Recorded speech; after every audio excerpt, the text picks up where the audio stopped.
Welcome back. In my documentary, The Campaign Uncovered, I revealed fresh details about the links between Climate 200 and GetUp. One of those details was the multiple Climate 200 candidates, including Allegra and Kylea Tink, that have been advised by Populares, a communications agency founded by former GetUp director Mark Connelly. Well, today, more proof that they're joined at the hip. According to the Australian newspaper, GetUp will join Climate 200 in campaigning against sitting Liberal MPs in the seats of Kooyong, Goldstein and Mackellar. For his reaction, let's bring in Liberal Senator and campaign guru James McGrath, who joins me now from Brisbane. Well, I tell you what, James, you and I in the documentary weren't making it up. Climate 200 and GetUp in an anti-Morrison unity ticket, aren't they?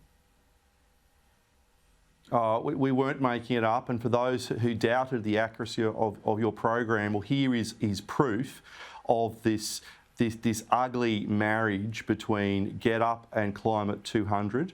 This is part of a clear strategy to destabilise the coalition government and to destabilise coalition candidates in a range of marginal seats. All right, well, beyond Kooyong, Goldstein and Mackellar, they're targeting a whole lot of other seats, pouring resources into Lingiari in the Northern Territory, where there's a big retirement there in Warren Snowdon, Labor's Warren Snowdon, Leichhardt and far north Queensland. This, to me, is shades of that Bob Brown, Stop Adani sort of convoy. You tell me how GetUp's going to retail in Northern Australia. I don't think they're going to retail very well in Northern Australia, and especially when you look at Warren Entsch.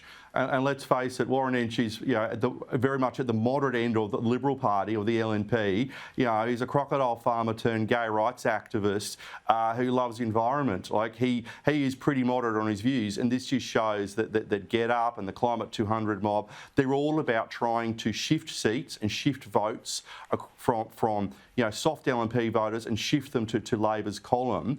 And if I know anything about far north Queenslanders, they don't like being told by a bunch of Southerners what to do or how to behave. You are not wrong. Here's something else that caught my attention too. A Climate 200 candidate for Goldstein, Zoe Daniels, she went back to where it all began, joining former ABC colleague of hers, Patricia Karvelas, on Radio National. And she had this to say about why Climate 200 candidates were running exclusively in Liberal seats.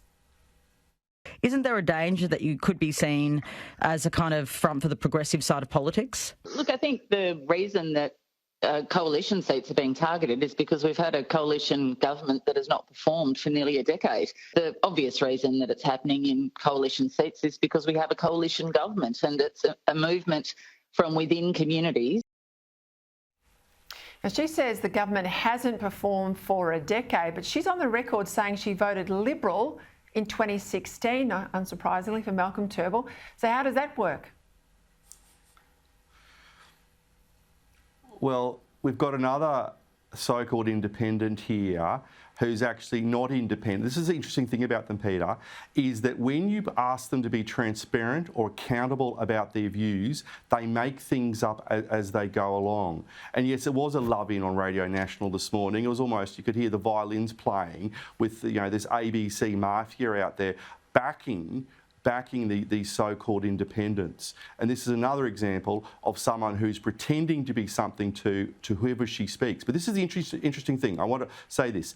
This is not an organic movement. These candidates claim that they're part of some organic grassroots movement. They're not. This is all part of a structured, it is a political party without being called a political party. They're all being pushed by the head honchos, being run by Simon Holmes at Court, the people at GetUp, Labor Party will be involved with it, and the Greens. This isn't organic. It's organic as a Besser block, so it's not organic at all. Yeah, but you and I know this is Labor's insurance policy. They know their bloke in Albanese. We can see, the case for the prosecution yesterday. He's not up to winning a landslide. He doesn't have the popular support that even Rudd had in 2007.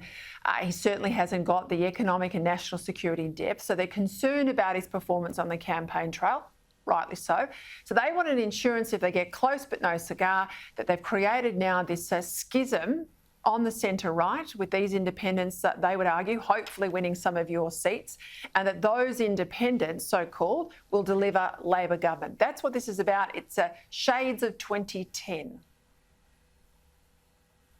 This is totally what it is about. It is about shifting those seats from the centre-right column to the centre-left column. And none of these independents have been forthright or honest about who they will back after the election. And this is the key thing for the voters in those seats. These independents will not back the return of a coalition government. We all know they are going to back a Labor government. So a vote for Zoe Daniels, a vote for Allegra Spender, a vote for whoever these people are, is a vote for Anthony Albanese as Prime Minister. It is more than is an insurance policy. It's part of his plan to become Prime Minister.